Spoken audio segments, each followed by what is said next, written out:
తెలంగాణ మరియు ఆంధ్రప్రదేశ్లో group 2 ఎగ్జామినేషన్కి prepare అయ్యే అభ్యర్థులందరికీ ఒక శుభవార్త.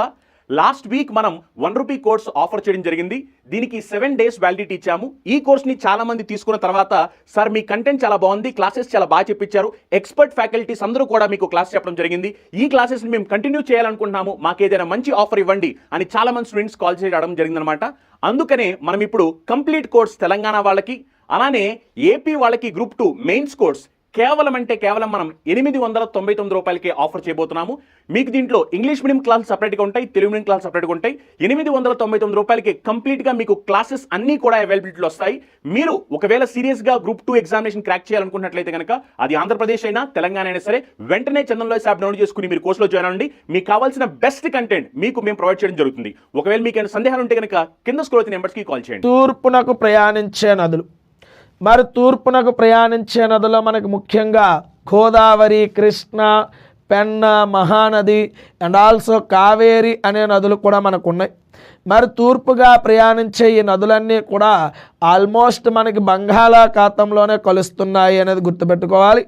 మరి ఇందులో ఒక్కొక్క నది గురించి మనం చూస్తే గోదావరి అనేటటువంటి నది, మరి ఈ గోదావరి నది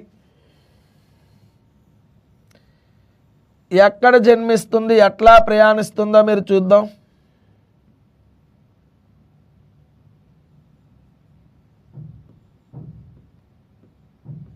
సో అది మనకి గోదావరి యొక్క ప్రయాణ మార్గమమ్మ. మనకి గోదావరి నది యొక్క జన్మస్థానము అనేది గమనిస్తే ఇది మహారాష్ట్రలో నాసిక్ అనేటటువంటి జిల్లాలో త్రయాంబకము అనేటటువంటి ప్రాంతంలో భీలే అనేటటువంటి ఒక సరస్సులో మనకి ప్రారంభమవుతుంది. సో గోదావరి ప్రారంభమయ్యేది ఎక్కడ అంటే మహారాష్ట్ర నాసిక్ జిల్లాలో త్రయాంబకము అనేటటువంటి ప్రాంతంలో భీలే అనేటటువంటి సరస్సు పశ్చిమ కనుమల్లో భాగమేనన్న. అయితే జస్ట్ అరేబియా సముద్రానికి ఒక 80 కిలోమీటర్ల దూరంలోనే గోదావరి అనే నది మనకి స్టార్ట్ అవ్వడం జరుగుతుంది. మరి గోదావరి నది మహారాష్ట్ర నుంచి తెలంగాణ అండ్ ఆంధ్రప్రదేశ్ ప్రాంతాల్లోనికి ప్రయాణిస్తుంది. అంటే అది ప్రయాణించేటటువంటి రాష్ట్రాలను మీరు చూస్తే మహారాష్ట్ర, తెలంగాణ, ఆంధ్రప్రదేశ్ అనే 3 రాష్ట్రాల మీదుగా ప్రయాణిస్తుంది. మరి మొత్తంగా గోదావరి 1465 కిలోమీటర్ల దూరాన్ని ప్రయాణిస్తుందమ్మా. అంటే మొత్తం ప్రయాణించే దూరం ఎంత అడిగితే 1465 కిలోమీటర్లు. మరి ఎన్ని రాష్ట్రాల్లో భాగంగా ప్రయాణిస్తుంది అంటే 3 రాష్ట్రాలు. మరి ఈ 3 రాష్ట్రాలు మహారాష్ట్ర, తెలంగాణ అండ్ ఆంధ్రప్రదేశ్. అయితే మనకి ఇటీవల కాలంలో ప్రశ్న అనేది గోదావరి ప్రయాణించే రాష్ట్రాలతో పాటుగా గోదావరి యొక్క పరీవాహక ప్రాంతం విస్తరించిన రాష్ట్రాల మీద ప్రశ్న అనేది అడగడం జరుగుతుంది. మరి పరీవాహక ప్రాంతము అంటే ఆ ప్రధానమైన నదితో పాటుగా దాని యొక్క ఉపనదులు కూడా విస్తరించిన ప్రాంతాన్ని పరీవాహక ప్రాంతంగా మనం భావిస్తాం. మరి గోదావరి యొక్క పరీవాహక ప్రాంతం అనేది మీరు చూస్తే ఇట్లా మీకు మంజీరా అనే నది మీకు ప్రయాణించడం వలన పరీవాహక ప్రాంతం యువతల కర్ణాటక రాష్ట్రానికి వెళ్ళిందమ్మా. ఆ తర్వాత ఈ పై భాగంలో మనకి ప్రయాణిస్తున్న నదుల వలన మధ్యప్రదేశ్ ప్రధానంగా ప్రాణహిత, వార్ధా, పెన్గంగా, వైన్గంగా అనే నదుల కలయిక వలన ప్రాణహిత అనే నది మీకు ఫామ్ అయింది. అండ్ ఆల్సో ఇక్కడ ఛత్తీస్గఢ్ అండ్ ఆల్సో ఒడిస్సా రాష్ట్రాల్లో కూడా విస్తరించింది. ఎందుకంటే మనకి శబరి, సీలేరు అండ్ ఛత్తీస్గఢ్కి సంబంధించి ఇంద్రావతి ఇట్లాంటి నదులు ప్రయాణించడం వలన మొత్తంగా గోదావరి పరివాహక ప్రాంతం 7 రాష్ట్రాల్లో విస్తరించిందని చెప్పాలి. సో పరివాహక ప్రాంతము ఎన్ని రాష్ట్రాల్లో విస్తరించింది అంటే 7 రాష్ట్రాల్లో విస్తరించింది. ఏంటంటే 7 అంటే మహారాష్ట్ర, తెలంగాణ, ఆంధ్రప్రదేశ్ ఆ మూడింటితో పాటుగా కర్ణాటక, మధ్యప్రదేశ్, ఛత్తీస్గఢ్, ఒడిస్సా రాష్ట్రాల్లో కూడా విస్తరించింది. అయితే మొత్తం పరివాహక ప్రాంతం 3,12,812 చదరపు కిలోమీటర్ల పరివాహక ప్రాంతాన్ని గోదావరి కలిగి ఉంది. అంటే మనం జాగ్రత్తగా గమనిస్తే భారతదేశం యొక్క మొత్తము విస్తీర్ణంలో 1/10వ వంతు గోదావరి పరివాహక ప్రాంతం అనేది ఆక్రమించింది అనేది మనం చెప్పొచ్చు.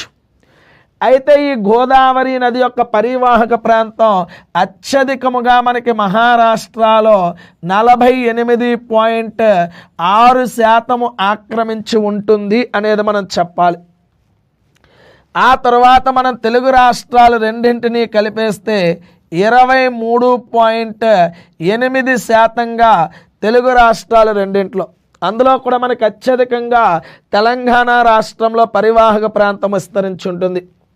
మరి కర్ణాటకలో అతి తక్కువగా 1.4% అనేది మనకు ఉంటుంది.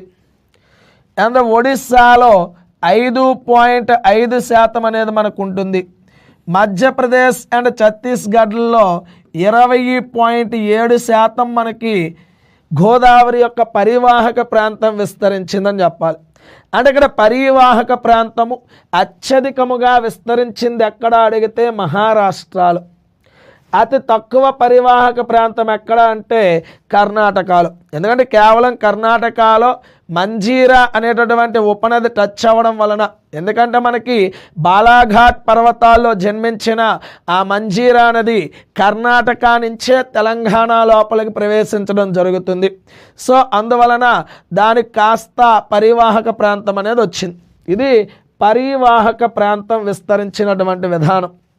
అయితే ఈ గోదావరి అనే నది ఇట్లా మహారాష్ట్ర నుంచి ఆ తెలంగాణ ఆంధ్రప్రదేశ్ లోపలికి ప్రవేశించిన తరువాత ఈ ఆంధ్రప్రదేశ్లో బంగాళాఖాతం లోపలికి కలుస్తుంది. అయితే ఇది బంగాళాఖాతం లోపలికి కలిసే ముందు 7 పాయలుగా చీలుతుందమ్మ. మనకి రాజమండ్రి దాటిన తరువాత ధవళేశ్వరం అనే ఆనకట్ట లేదా సర్ ఆర్థర్ కాటన్ బ్యారేజీ అనేది ఉంటుంది. ఆ సర్ ఆర్థర్ కాటన్ బ్యారేజీ దాటిన తరువాత గోదావరి అనేది మనకి ఇట్లా విడిపోవడం జరుగుతుంది. సో మొత్తంగా 7 పాయలు అని చెప్పడం జరుగుతుంది. అలా 7 పాయలుగా విడిపోవడం వలనే గోదావరిని సప్త గోదావరి అనేటటువంటి పేరుతో కూడా మనకి పిలవడం జరుగుతుంది నన్ను. సో ఎందుకు గోదావరిని సప్త గోదావరి అంటున్నారు అంటే అది సముద్రంలో కలిసే ముందు 7 శాఖలుగా 7 పాయలుగా చీలుతుందని చెప్పాలి. మరి అన్నింటికన్నా ఉత్తరంలో ఉన్నటువంటి ఈ పాయను గౌతమి శాఖ అంటారమ్మా. అన్నింటికన్నా దక్షిణంలో ఉన్న ఈ పాయను వశిష్ఠ శాఖ అంటారు. సో ఉత్తర పాయన మనకి గౌతమి అని, దక్షిణ పాయన వశిష్ఠ అంటారు. ఈ గౌతమి వశిష్ఠ అనే ఈ శాఖల మధ్యలో విస్తరించినటువంటి ప్రాంతాన్నే కోనసీమ అంటారు నన్ను. ఈ రోజున ఆంధ్రప్రదేశ్ యొక్క ఉద్యానవనంగా పిలవబడే ప్రాంతం ఏది అంటే కోనసీమ. హార్టికల్చర్ ఆఫ్ ఆంధ్రప్రదేశ్ అంటారు, లేదా ఆంధ్రాస్ కేరళ. ఆంధ్రాలో కేరళగా పిలువబడే ప్రాంతం ఏది అంటే కోనసీమ అనేది మనం చెప్పాలి. మరి ఆ కోనసీమ ఎక్కడ ఉంది అంటే గోదావరి యొక్క శాఖల మధ్యలో విస్తరించి ఉందని చెప్పాలి. ప్రధానంగా ఏ శాఖలు అంటే గౌతమి అండ్ వశిష్ఠ, ఆ 2 శాఖల మధ్యలో విస్తరించినటువంటి ప్రాంతమే కోనసీమ. అండ్ ఆల్సో ఈ దక్షిణ శాఖ అయినటువంటి వశిష్ఠ, ఆ వశిష్ఠ శాఖే యువతల తూర్పు గోదావరి, యువతల పశ్చిమ గోదావరి. అలా గోదావరిని తూర్పు పశ్చిమ గోదావరిలుగా విభజిస్తున్నటువంటి శాఖ ఏది అన్నా వశిష్ఠ శాఖ అనేది మనం గుర్తుపెట్టుకోవాలి. మరి ఇవి కాకుండా మిగిలిన శాఖలు కూడా మనం భావిస్తే వైనతేయ, తుల్య, భరద్వాజ,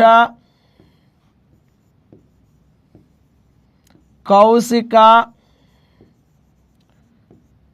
ఆత్రేయ, ఇవి మనకి గోదావరి యొక్క ప్రధానమైన శాఖలు చునమ, గౌతమి, వశిష్ట, వైనథేయ, తుల్య, భరద్వాజ, కౌశిక, ఆత్రేయ.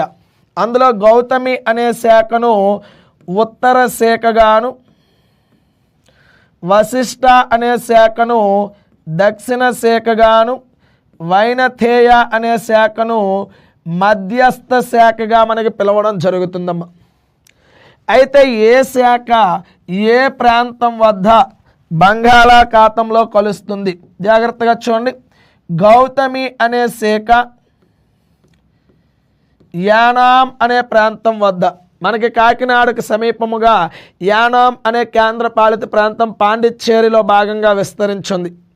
ఆ యానాం అనేటటువంటి ప్రాంతం వద్ద బంగాళాఖాతంలో గౌతమి శాఖ కలుస్తుంది. మరి వశిష్ట అనే శాఖ అంతర్వేది లేదా అవతల భాగంలో నరసాపూర్ అనే ప్రాంతం మనకు ఉంటుంది. ఈ అంతర్వేది లేదా నరసాపురానికి మధ్యలో ఈ వశిష్ట అనేటటువంటి శాఖ బంగాళాఖాతంలో కలుస్తుంది. మరి వైనతేయ అనేటటువంటి శాఖ కొమరగిరి పట్టణం అనేటటువంటి ప్రాంతంలో బంగాళాఖాతంలో కలుస్తాయి. మరి తుల్య అండ్ భరద్వాజ ఈ రెండు కూడా బెండమూరు లంక. సో ఈ బెండమూరు లంక అనే ప్రాంతంలో తుల్య అండ్ భరద్వాజ అనే శాఖలు బంగాళాఖాతంలో కలుస్తాయి. అయితే ప్రస్తుతం మనకి 5 శాఖలే కనిపిస్తాయమ్మా. ఈ కౌశిక, ఆత్రేయ అనే శాఖలు ఒకప్పుడు ఎప్పుడో ఉండేవి అని మనకు చెప్తారు. ప్రస్తుతం అయితే అవి మనకి ఎక్కడా కూడా కనిపించవు. ఈ కౌశిక, ఆత్రేయ అనే శాఖలు తుల్య అండ్ భరద్వాజలో కలిసిపోయాయి అని చెప్పడం జరుగుతుంది. అంటే ప్రస్తుతం మనం చూడడానికి అయితే ఈ 5 శాఖలే కనిపిస్తాయి. కానీ ఒకప్పుడు 7 శాఖలుగా గోదావరి అనేది మనకు విస్తరించేదని చెప్పాలి. ఇది గోదావరి సముద్రంలో కలిసేటటువంటి విధానం. మరి ఈ గోదావరి నది యొక్క ఉపనదులు అనేవి మీరు గమనిస్తే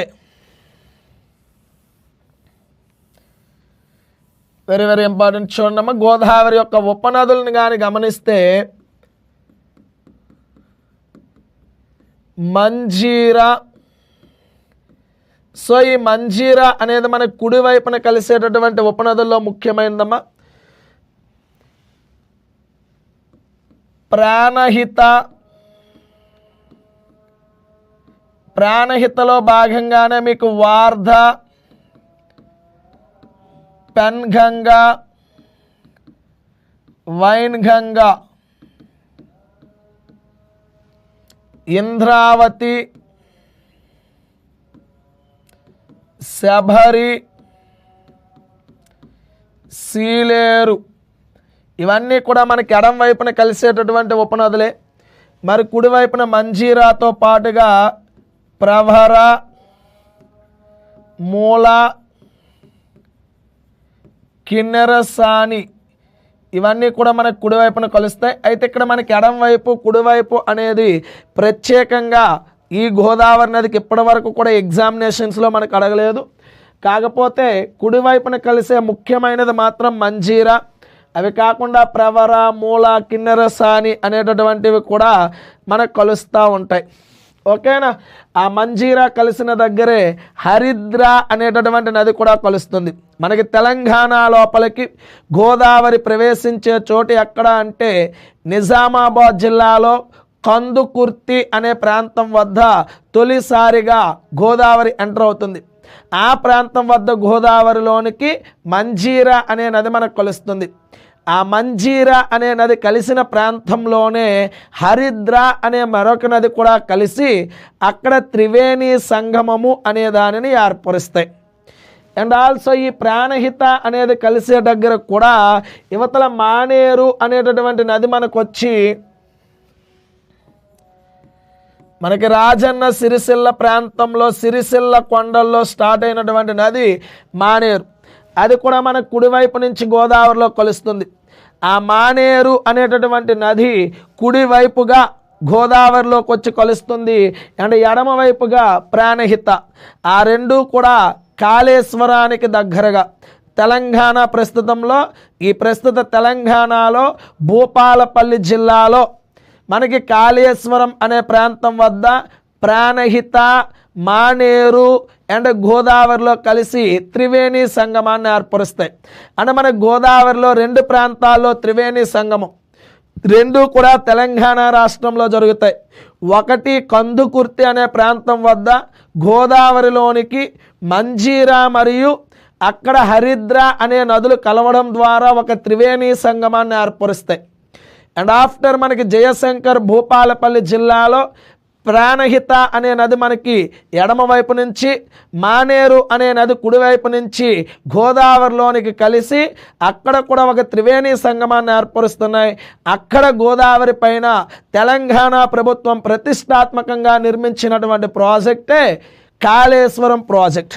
వాస్తవానికి ఆ కాళేశ్వరం ప్రాజెక్టుకి మెయిన్ సోర్స్ ఆఫ్ వాటర్ అనేది ప్రాణహిత రివర్ నుంచి మనకు వస్తుంది. ఒరిజినల్గా ఆ ప్రాంతంలో ప్రాణహిత నది మీద ప్రాణహిత చేవెళ్ళ లేదా బిఆర్ అంబేద్కర్ సుజలా సవంతి ప్రాజెక్ట్ అనేది నిర్మించదలిచారు. కానీ ఆ ప్రాజెక్ట్ నిర్మాణానికి అనేక అడ్డంకులు అనేవి ఏర్పడడంతో ఆ ప్రాజెక్టుకు బదులుగా గోదావరి పైన కాళేశ్వరం ప్రాజెక్ట్ అనే నిర్మాణం మనకి చేపట్టడం జరిగినది. ప్రస్తుత తెలంగాణలో గోదావరిపై నిర్మించిన అతి పెద్ద ప్రాజెక్టుగా కాళేశ్వరం ప్రాజెక్ట్ని మనం చెప్పొచ్చు. సో ఇవి ఉపనదులు. అండ్ ఆల్సో మనకి ఎడం వైపున కలిసే ఉపనదుల్లో కాడెం, ఆ కాడెం అనేది ఆదిలాబాద్ అండ్ నిర్మల్ జిల్లాల్లో మనకి ప్రయాణం చేస్తుంది. ఆ కాడెం పైనే కుంతల జలపాతము అనేది ఉండి తెలంగాణ రాష్ట్రంలోనే అతి ఎత్తైన జలపాతం ఏది అంటే కుంతల జలపాతము అంటారు. ఓకేనా? ఇది గోదావరి యొక్క ఉపనదులు. చూసుకోండి, ప్రధానంగా మీరు కుడివైపున చూస్తే మంజీరా, ప్రవర, మూల, కిన్నెరసాని, మానేరు అనేవి. ఎడమ వైపున కలిసే ఉపనదుల్లో ప్రాణహిత, ఆ ప్రాణహిత అంటే వార్ధా, పెన్గంగా, వైన్ గంగల యొక్క కలయికే. యాక్చువల్గా మధ్యప్రదేశ్లో వార్ధా, పెన్గంగా, వైన్ గంగా అనే నదులుగా ప్రయాణం స్టార్ట్ అవుతుంది. అవి గ్రాడ్యువల్గా ఆదిలాబాద్లోకి వచ్చిన తర్వాత, ప్రస్తుతం మన కొమరం భీంలోకి వచ్చిన తరువాత ఆ మూడు నదులు కలిసి ప్రాణహిత అనేటటువంటి నదిగా మనకు మార్పు చెందుతాయి. అంటే ప్రాణహిత అంటే ఎవరెవరి యొక్క కలయిక అంటే వార్ధా, పెన్గంగా అండ్ వైన్ గంగాల యొక్క కలయికగా చెప్పాలి. గోదావరి యొక్క ఉపనదుల్లో పొడవైన ఉపనది ఏది అన్నా ప్రాణహిత అనే నది చెప్పాలి. మరి దానితో పాటుగా ఇంద్రావతి, శబరి, సీలేరు, కాడెం అనేటటువంటి నదులు కూడా ఎడమ వైపున కలిసేటటువంటి ముఖ్యమైన ఉపనదులుగా చెప్పాలి. మరికపోతే ఈ గోదావరి యొక్క ప్రత్యేకతలు అనేవి చూస్తే భారతదేశంలోనే రెండవ పొడవైన నది ఏది అంటే గోదావరి అనేది మనం చెప్పలేము. మన దేశంలో మొదటి పొడవైన నది ఏది అంటే గంగా నది. మరి గంగా నది తరువాత రెండవ పొడవైన నదిగా మనం గోదావరిని తీసుకుంటాం. మరి గోదావరి రెండవ పొడవైనది, కానీ ద్వీపకల్ప భారతదేశం లేదా దక్షిణ భారతదేశంలో పొడవైన నదిగా మనం చెప్పాలి. సో దేశం మొత్తంలో అయితే రెండవ పొడవైనది, దక్షిణ భారతదేశంలో అయితే పొడవైన నదిగా గుర్తించడం జరుగుతుంది. మరి ఈ గోదావరికి కొన్ని మారు పేర్లు ఉన్నాయమ్మా. గోదావరిని దక్షిణ గంగా, వృద్ధ గంగా అండ్ ఇండియన్ రైన్ నది అనేటటువంటి పేర్లతో మనకి పిలవడం జరుగుతుంది. చాలా ఇంపార్టెంట్, గుర్తుపెట్టుకోండి. దక్షిణ గంగా, వృద్ధ గంగా, ఇండియన్ రైన్ అని ఏ నదిని మనం పిలుస్తాము అంటే గోదావరి. సో ఈ రోజున దక్షిణ భారతదేశంలో పొడవైన నది కాబట్టి గంగతో పోలుస్తూ ఉత్తరంలో గంగ పొడవైనది, దక్షిణంలో గోదావరి పొడవైనది కాబట్టి ఆ గంగతో కంపారిజన్ చేస్తూ దక్షిణ గంగా అనే పేరు మనకి ఇవ్వడం జరిగింది. మరి వృద్ధ గంగ, మీరు ఖండ చలన సిద్ధాంతాన్ని గుర్తు తెచ్చుకుంటే, ఖండ చలన సిద్ధాంతం ప్రకారం భారతదేశంలోనే మొట్టమొదటి ఏర్పడిన నిర్మాణం ద్వీపకల్ప భావం. ఈ ద్వీపకల్ప భారతదేశంలో ఉన్నటువంటి నదియే గోదావరి నది.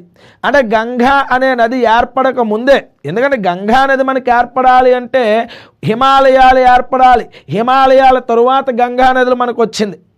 కానీ అవి ఏర్పడక ముందే ద్వీపకల్ప ప్రాంతంలో నదులన్నీ మనకు ఉన్నాయి. అందులో మన గోదావరి కూడా ప్రయాణిస్తుంది. కాబట్టి ఆ గంగతో పోలిస్తే పురాతనమైన నది కాబట్టి దీనిని వృద్ధ గంగా అనే పేరు ఇవ్వడం జరిగినది. మరి ఇండియన్ రైన్ నది, ఇక్కడ చాలామంది పొరబడుతూ ఉంటారు. రైన్ అంటే వర్షము అని చెప్పేసి. It is not RAIN rain, RHINE rain అంటారు. మీకు రైన్ అంటే ఐరోపా ఖండంలో ప్రయాణిస్తున్నటువంటి నదుల్లో ఒక నది. అది ప్రధానంగా జర్మనీ పరిసర దేశాల్లో ప్రయాణం చేస్తూ ఉంటుంది. ఆ రైన్ అనే ప్రాంతంలో ఏదైతే ఐరోపాలో రైన్ నది ప్రయాణిస్తుందో దాని యొక్క ప్రయాణ మార్గంలో ప్రపంచంలోనే నాణ్యమైన బొగ్గు నిక్షేపాలు అనేవి మనకు లభ్యమయ్యాయి. మరి అట్లా ఆ బొగ్గు నిక్షేపాల పరంగా మనం పరిశీలిస్తే మన భారతదేశంలో నాణ్యమైన బొగ్గు నిక్షేపాలు ఏ నదీ తీరంలో మనకు దొరికాయంటే గోదావరి పరివాహక ప్రాంతంలో లభిస్తాయి. ఈ రోజున తెలంగాణ రాష్ట్రంలో గోదావరి పరివాహక ప్రాంతాన్ని పరిశీలిస్తే సింగరేణి బొగ్గు గనులు, నాణ్యమైనటువంటి గ్వాండ్వానా రకానికి చెందినటువంటి బొగ్గు అనేది మనకు లభిస్తుంది. ఈ బొగ్గు నిక్షేపాల పరంగా ఆ ఐరోపాలో ఉన్న రైన్ నదితో పోలిస్తే మన దేశంలో రైన్ నదిగా పిలువబడే నది ఏది అంటే గోదావరి నది అని చెప్పాలి. సో అందుకు దానిని ఇండియన్ రైన్ అనే పేరుతో పిలిచారని చెప్పాలి. మరికపోతే ఈ గోదావరిలో లభించే ప్రత్యేకమైన చేప, ఇది కూడా మనకి రీసెంట్గా ఆంధ్రప్రదేశ్లో కానిస్టేబుల్ ఎగ్జామినేషన్స్లో అడగడం జరిగిందమ్మా. పులస చేప అంటారు. ఈ పులస చేప యొక్క శాస్త్రీయ నామం హిల్సా ఇలీసా అంటారమ్మా. సో ఈ హిల్సా ఇలీసా అనేది పులస చేప యొక్క శాస్త్రీయ నామము. సో వాస్తవానికి పులస చేప అనేది సముద్ర చేప. ఈ సముద్ర చేప సంతాన ఉత్పత్తి కొరకు గోదావరిలోనికి ప్రవేశిస్తుంది. సో గోదావరిలోనికి వర్షాలు పడేటటువంటి లేదా గోదావరికి వరద నీరు వచ్చేటటువంటి నెలలు ప్రధానంగా జూలై, ఆగస్ట్, సెప్టెంబర్. ఈ సమయంలో సముద్రం నుంచి గోదావరిలోనికి వ్యతిరేకంగా ఈదుకుంటూ ఈ పులస చేపలనే మనకు వస్తాయి. ఈ పులస చేపల యొక్క మాంసంలో ఒమేగా-3 ఫ్యాటీ యాసిడ్స్ అనేవి మనకి ఎక్కువగా ఉంటాయి. ఈ ఒమేగా-3 ఫ్యాటీ యాసిడ్స్ అనేవి ఏ మాంసంలో ఎక్కువ ఉంటాయంటే పులస చేప. అట్లాంటి ఈ రేర్ ఫిష్ అనేది ఎక్కడ లభ్యమవుతుంది అంటే గోదావరిలో మనకి లభిస్తుందని చెప్పాలి. ఇది నన్న మొత్తం గోదావరికి సంబంధించినటువంటి అంశాలు.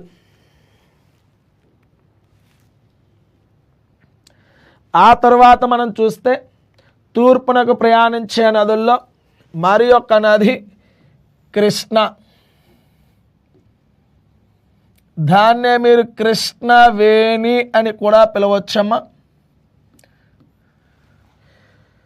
మరి ఈ కృష్ణ లేదా కృష్ణవేణి అనే నది ఎక్కడ జన్మిస్తుంది, ఏ విధంగా ప్రయాణిస్తుంది అనేది మనం చూస్తే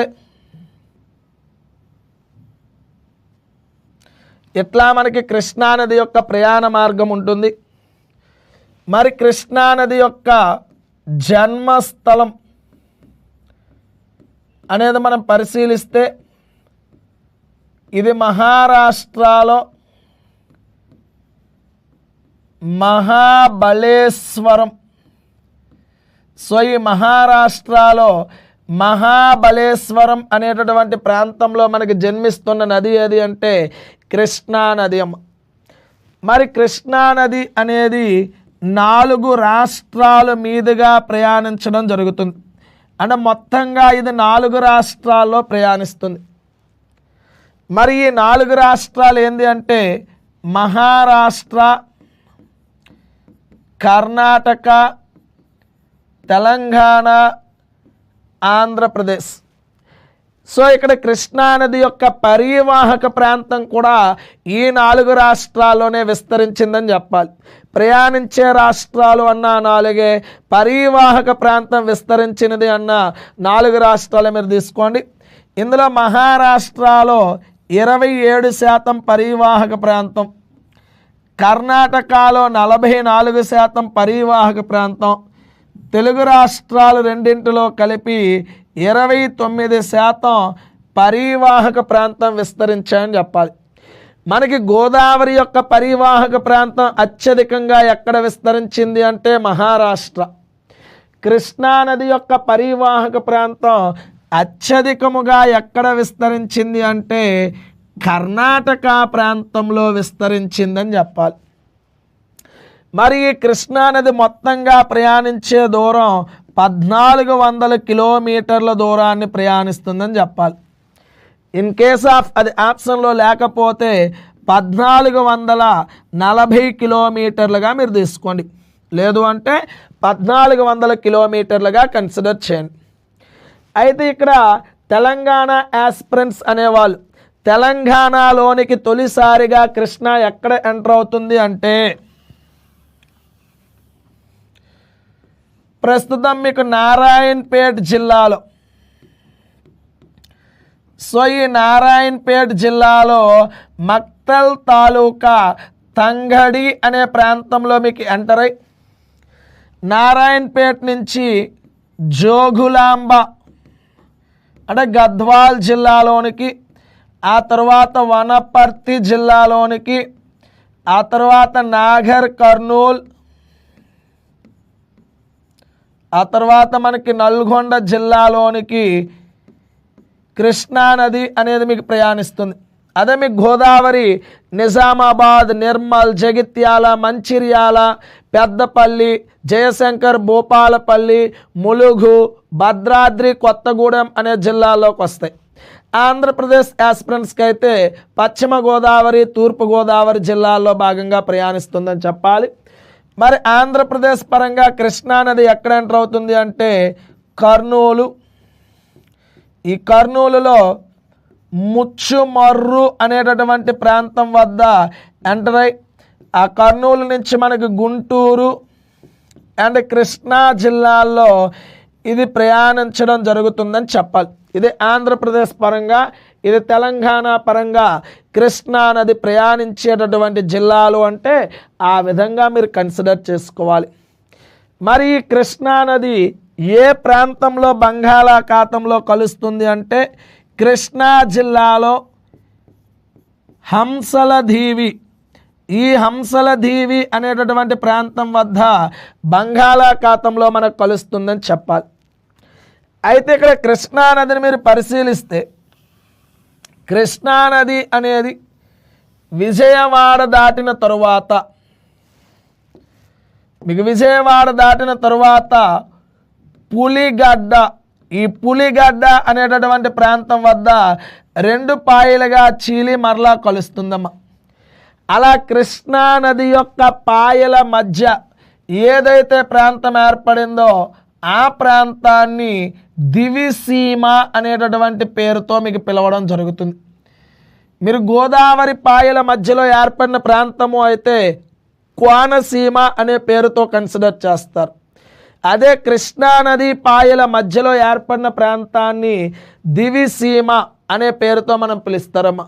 మరి ఈ దివిసీమకి ఏంటి ప్రత్యేకత అంటే దివిసీమ ఉప్పెన 1977 నవంబర్ 15 టు 19 వరకు కూడా దివిసీమ సైక్లోన్ మెయిన్ నవంబర్ 15న. సో ఈ దివిసీమ ఉప్పెన అనేది సంభవించింది. అంటే మనకి 1977లో ఈ దివిసీమ ప్రాంతం మీదకి భారీ తుఫాను అనేది మనకి రావడం జరిగింది. గంటకి 200 కిలోమీటర్ల కంటే అధిక వేగంతో గాలులు దాడి చేయడం వలన ఈ ప్రాంతంలో భారీ ప్రాణ నష్టం, దాదాపు 9,941 మంది మరణించడం జరిగింది. ఉమ్మడి ఆంధ్రప్రదేశ్గా ఉన్నప్పుడు ఆంధ్రప్రదేశ్ చరిత్రలోనే అత్యంత తీవ్రమైన తుఫాన్ ఏది అంటే దివిసీమ తుఫాన్ అనేది మీరు చూసుకోవాలి. ఎందుకంటే భారీ ప్రాణ నష్టం, మీకు 2014లో హుదూద్ తుఫాన్ వచ్చినప్పటికీ ప్రాణ నష్టము అనేది అక్కడ 50 కంటే తక్కువగానే ఉంది. కానీ 1977లో ఈ దివిసీమ సైక్లోన్ అనేది సంభవించినప్పుడు భారీ స్థాయిలో అక్కడ ప్రాణ నష్టం అనేది జరిగింది. వాస్తవానికి ఆ రోజున శాస్త్రవేత్తల యొక్క అంచనాల ప్రకారం ఆ తుఫాన్ అనేది తమిళనాడు తీరాన్ని తాకాల్సి ఉంది. సో అక్కడ తమిళనాడు ఆ లోతట్టు ప్రాంతంలో ఉన్న ప్రజల్ని అప్రమత్తం చేయడం జరిగింది. అయితే ఈ తుఫాను అనేది తన యొక్క ప్రయాణ మార్గాన్ని మార్చుకొని ఇది దివిసీమ ప్రాంతం వద్ద తీరాన్ని దాటడం జరిగింది. సో ప్రజలు ఎవరు అప్రమత్తంగా లేకపోవడంతో భారీ స్థాయిలో ప్రాణ నష్టం అండ్ ఆస్తి నష్టం కూడా సంభవించడం జరిగింది. ఎందుకంటే ఇక్కడ తుఫానుతో పాటుగా ఇమీడియట్లీ కృష్ణానదికి వరదలు కూడా మీకు రావడం జరిగింది. ఇదంతా కూడా మీరు మరలా డిజాస్టర్ మేనేజ్మెంట్లో డిస్కస్ చేసుకుంటారు. సో జాగ్రత్తగా ఈ సైక్లోన్ ఎఫెక్ట్ అనేది ఎప్పుడు వచ్చింది, సైక్లోన్ ఎఫెక్ట్లో ఎంతమంది మరణించారు, ఇవన్నీ కూడా జాగ్రత్తగా చూసుకోవాలి. మరి ఈ కృష్ణానదికి సంబంధించిన ఉపనదులు అనే మనం చూస్తే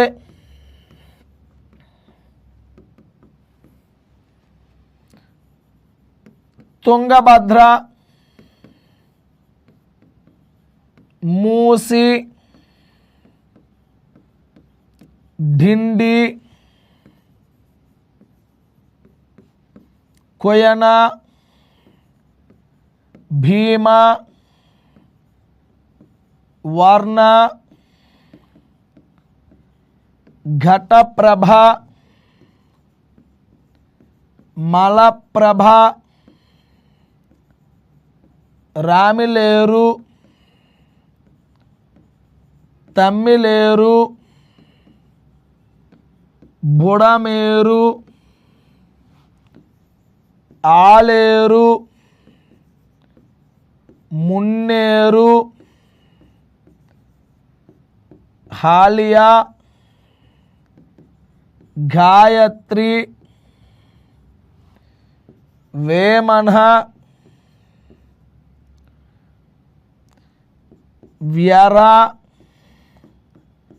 నిర,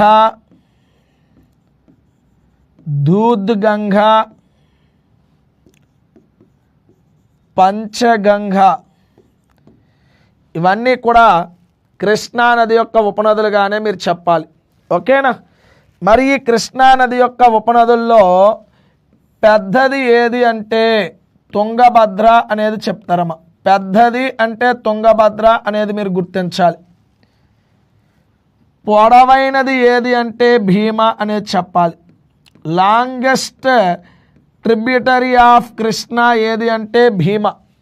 లార్జెస్ట్ ట్రిబ్యూటరీ ఆఫ్ కృష్ణ ఏది అంటే తుంగభద్ర అనేది తీసుకోవాలి. అయితే ఇక్కడ తుంగభద్ర అనేటటువంటి ఈ ఉపనది తుంగ అండ్ భద్ర అనే 2 నదుల కలయిక వలన మీకు ఏర్పడుతుందమ్మా. తుంగ అండ్ భద్ర అనే 2 నదుల కలయిక వలన ఏర్పడేదే తుంగభద్ర. ఇది కర్ణాటకలో వరాహగిరి, ఈ వరాహగిరి అనేటటువంటి కొండల్లో ఈ తుంగభద్ర అనేటటువంటి నది మనకు జన్మిస్తుంది. ఇది కర్ణాటక నుంచి ఆంధ్ర అండ్ తెలంగాణ మన కాలంపూర్ జోగులాంబ టెంపుల్ పక్క నుంచే మనకు వస్తూ మరలా ఆంధ్రప్రదేశ్లో నల్లమల అడవుల్లో ఈ తుంగభద్ర అనేటటువంటి నది సంగమేశ్వరం, ఈ సంగమేశ్వరం అనేటటువంటి ప్రాంతం వద్ద కృష్ణానదిలో కలుస్తుందని చెప్పాలి. అలా నల్లమల అడవుల్లో సంగమేశ్వరం అనేటటువంటి ప్రాంతం వద్ద కృష్ణానదిలో కలుస్తున్న ఉపనది ఏది అంటే తుంగభద్ర. 531 కిలోమీటర్ల పొడవు కలిగి ఉంటుంది అని చెప్పాలి. మరి ఇక్కడ మూసి అనేది మనకి తెలంగాణలో ముఖ్యమైనటువంటి కృష్ణానది యొక్క ఉపనది. మరి ఈ మూసి అనేటటువంటి ఉపనదిని మీరు పరిశీలిస్తే ఇది వికారాబాద్లో అనంతగిరి గుట్టలు అనే ప్రాంతంలో జన్మిస్తుంది. ఓకేనా? ఈ అనంతగిరి గుట్టల్లో జన్మించిన తరువాత ఇది హైదరాబాద్ మీదుగా మనకి ప్రయాణిస్తూ యాదాద్రి ప్రాంతాలను టచ్ చేస్తూ నల్గొండ ఈ నల్గొండలో వాడపల్లి అనేటటువంటి ప్రాంతం వద్ద కృష్ణా నదిలో మనకు కలుస్తుంది మూసి. ఇక్కడ అనంతగిరి గుట్టలు శివారెడ్డిపేట అనే ప్రాంతంలో మనకి జన్మించి నల్గొండలో వాడపల్లి అనే ప్రాంతం వద్ద కృష్ణా నదిలో కలుస్తున్నటువంటి నది మూసి. ఈ మూసీ నది యొక్క దాని యొక్క ఉపనది మీద నిర్మించినటువంటి ఆనకట్ట లేదా మూసీ నది మీద నిర్మించిన ఆనకట్టనే మనం చూస్తే ఉస్మాన్ సాగర్. దాన్నే మీరు గండిపేట చెరువు అని కూడా పిలుస్తారు. ఇది తెలంగాణ యాస్పిరెంట్స్ గుర్తుపెట్టుకోవాలి.